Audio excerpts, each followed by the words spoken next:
नमस्कार दोस्तों, very good morning. My self Kalpesh Kumar Sharma और मैं नडियाद सिटी के जय महाराज एजू फोकस में as a senior career counsellor और सेंट्रल हेड की पोजीशन पे यहाँ पे वर्क कर रहा हूँ। सो फ्रेंड्स, हर वीक मैं एक वीडियो बनाता आया हूँ और इस वीक जो मेरा वीडियो है वो चाहे 12th के बेस पे स्टूडेंट हो या चाहे पोस्ट ग्रेजुएट के बेस पे स्टूडेंट कनाडा के अंदर जो स्टूडेंट वीज़ा पे गए हैं उन लोगों को पीआर कैसे होना है, कैसी कैसी जगहों पे पीआर होना इजी बात होती है और किस जगह पे उनको ज़्यादा दिक्कतें हो रही है। तो एक पीआर का जो एक यूजुअल प्रोसेस होता है वो मैं दिखाने जा रहा हूँ। सो सबसे पहले दोस्तों मैं आपको बताऊँ कि स्टूडेंट्स जो है वो यहाँ से जाने के बाद उनको पेरेंट्स को यही फ़िक्र होती है कि पढ़ाई करने तो चले जाएंगे, एक बार फीस का सेटलमेंट वो सब तो हो ही जाएगा, लेकिन पीआर कैसे होगे। तो आज का ये जो मेरा पूरा जो वीडियो है वो पीआर के बेस पे है कि permanent resident in Canada how to get. So first of all दोस्तों बताऊँ कि 12th के स्टूडेंट को पीआर लेने में अभी ओंटारियो जैसे स्टेट में थोड़ी दिक्कतें आ सकती है, लेकिन कई सारे बच्चे एजुकेशन फिनिश होने के बाद 1 ईयर का कैनेडियन एक्सपीरियंस गेन करने के बाद वो लोग जो होता है उनका CRS स्कोर वो इंक्रीज़ करने के लिए PNP यानी कि प्रोविंशियल नॉमिनी प्रोग्राम का उसका सहारा भी ले रहे हैं। तो comprehensive CRS score that means comprehensive ranking system, वो एक सिस्टम है जिसके अंदर आपका जो स्कोर है वो आपका काउंटिंग होके जहाँ पे पीआर अटकती है, पीआर का जो स्कोर अटकता है वो कितना होता है वो मैटर करता है। तो फॉर PNP कई सारे प्रोविंस में आपको 600 एक्स्ट्रा पॉइंट्स मिल जाते हैं, तो वो भी एक अहम बात है। 12th के स्टूडेंट्स के लिए बता रहा हूँ कि PNP बेस पे जाने से या कुछ बच्चे LMIA भी गेन कर लेते हैं तो उसके बेस पे भी वो आगे बढ़ सकते हैं। सो फर्स्ट ऑफ ऑल कुछ प्रोविंस की यानी कि कनाडा के स्टेट्स की बात करते। पहले ऐसा था कि ओंटारियो वो एक हॉट फेवरेट पोजीशन में था सभी बच्चों को पढ़ाई के लिए, या कोई भी हो, टोरंटो उनका ज़्यादा हॉट फेवरेट प्लेस था। आजकल की डेट में बच्चे कुछ ज़्यादा ही एडवांस हो गए, स्टूडेंट भी अपनी ओर से रिसर्च कर ही रहे। तो सस्केचुआन है, मैनीटोबा है, कैलगरी है, अल्बर्टा है, प्रिंस एडवर्ड आइलैंड वो भी एक बहुत ही अच्छी चीज़ है।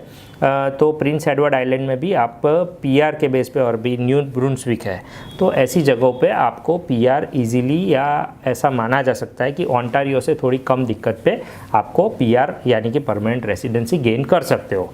लेकिन वो बात अलग है कि ओंटारियो में आपको स्कोप या ओंटारियो में आपको जो ठंड है कनाडा की वो कम मिले, और ये जो सारे स्टेट जो प्रोविंस में बोला हूँ उसमें प्लस माइनस यानी कि सस्केचुआन, मैनीटोबा, अल्बर्टा वो बिल्कुल ही थोड़े ठंडे प्रदेश है, तो वो थोड़ा ध्यान रखिएगा। अभी सबसे पहले बात करें कि अगर आपका कोर्स 1 ईयर का है, 2 ईयर का है, या जो भी है, आपका कोर्स जब ख़त्म होने को आए तो कोर्स ख़त्म होने से 3 महीने पहले 3 मंथ अगो आपको अपने फील्ड में जॉब अप्लाई करना शुरू कर देना चाहिए। लोग क्या करते हैं, कोर्स ख़त्म होता है उसके बाद अप्लाई करने जाते हैं, तो उसमें 2-3 महीने जॉब ढूंढने में निकल जाते हैं। लेकिन ज़्यादातर बच्चों को अगर उनका कोर्स ख़त्म होने से पहले वो लोग अप्लाई कर देते हैं तो कई सारे इंस्टीट्यूट, कई सारे ऑर्गेनाइजेशन उनको इंटरव्यू के लिए कॉल पे बुला लेते हैं।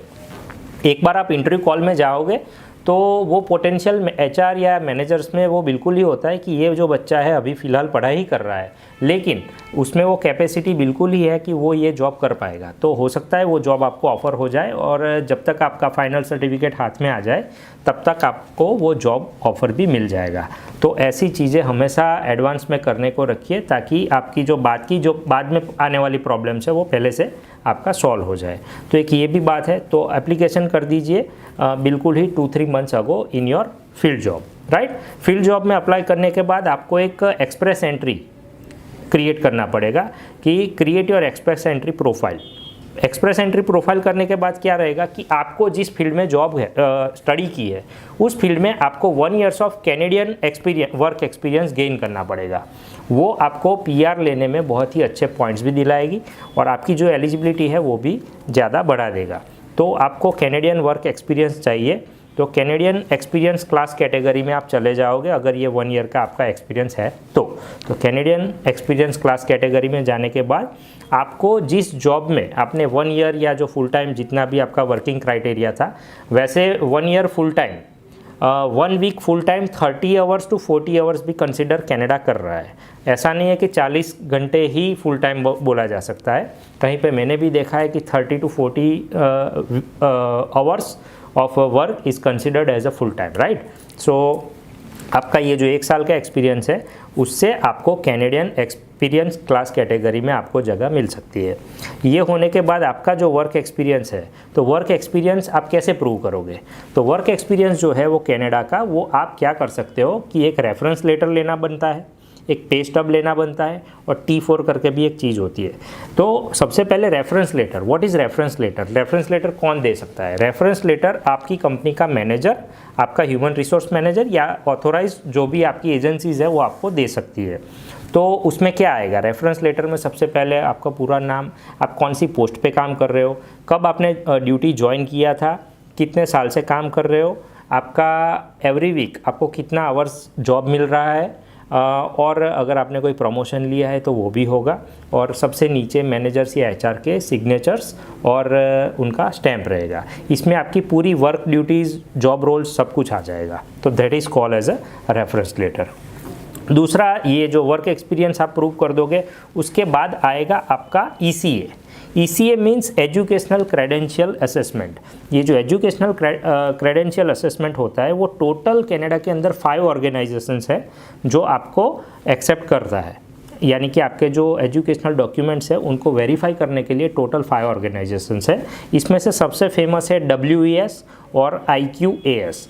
लेकिन ये जो दोनों इंस्टीट्यूट है वो सिर्फ और सिर्फ ऑनलाइन एप्लीकेशन ही एक्सेप्ट करता है, जबकि CEC करके एक ऑर्गेनाइजेशन है जो कि फिजिकल आपके जो डॉक्यूमेंट है वो भी एक्सेप्ट कर लेता है, और आपका काम हो सकता है बहुत ही जल्दी हो जाए ये जो ECA प्रोसेस करने के अंदर। और एक बार आपका ECA आप करवाओगे तो उसकी वैलिडिटी 5 इयर्स तक रहती है। तो मेरे ख्याल से जब आप जॉब ढूंढना शुरू करते हो, आपका मेन एजुकेशन कनाडा का ख़त्म हो जाता है, तो तभी आप तुरंत ECA करवा लो, ताकि इसकी वैलिडिटी 5 ईयर रहने ही वाली है। आप PR कभी ना कभी डालने ही वाले हो, तो वो आपको बाद में इसके लिए वेट नहीं करना पड़ेगा, राइट? तो वो भी एक अहम चीज़ है। PR के लिए आपको कुछ फाइनेंशियल डॉक्यूमेंट्स या फंड्स आपको दिखाने चाहिए, अगर है तो दिखा दो। तो थोड़े से जो भी फंड्स है वो आपको आपकी बैंक के पोर्टफोलियो लेटर पे लेना है। तो बैंक पोर्टफोलियो लेटर के लिए कुछ डॉलर्स चार्ज भी करेगी, लेकिन अगर वो आप रख देते हो तो आपका जॉब इजी हो जाएगा। फंडिंग के बाद आता है मेडिकल। यस, कनाडा PR के लिए आपका जो भी मेडिकल एग्जामिनेशन टेस्ट है वो आप कैनेडियन पैनल डॉक्टर से या उनकी क्लिनिक से करवा सकते हो, और वो जो रिपोर्ट है वो आपकी फ़ाइल में अपलोड करना रहता है। उसके बाद आएगा आपका मेन कंट्री का PCC, यानी कि इंडिया का पुलिस क्लियरेंस सर्टिफिकेट। अभी इंडिया का पुलिस क्लियरेंस सर्टिफिकेट आप कैसे ले सकते हो? तो एक PLS इंटरनेशनल वेबसाइट है, PLS इंटरनेशनल वेबसाइट, उस पर जाके आप अपना फॉर्म और चेकलिस्ट वो सब देख के आप उसमें सबमिट करवा सकते हो। $40 to $50 उसका चार्ज अप्रॉक्सीमेट लग सकता है, और आपका जो इंडिया का पुलिस क्लियरेंस सर्टिफिकेट है वो आपको बिल्कुल ही काम में आ जाएगा। ये सभी प्रोसेस फिनिश होने के बाद एक बार आपका ITA means invitation to apply, आपका ITA आ जाएगा। दैट मीन्स मोस्ट प्रोबेबली आपका जो जर्नी है स्टूडेंट से लेके PR होने तक, वो ऐसा माना जा सकता है कि वो फिनिश हो चुका है। और ये जो ITA इन्विटेशन टू अप्लाई आएगा, दैट मीन्स आपका पूरा डॉक्यूमेंट वगैरह जो भी है उसका सबमिशन करने के लिए वो लोग आपको 60 डेज़ का टाइम देंगे। तो ये जो 60 डेज़ का टाइम है वो बहुत ही अहम होता है। तो ट्राई कीजिएगा कि आप अपनी जो टाइमलाइन है उसकी डेडलाइन मिस ना हो जाए, राइट?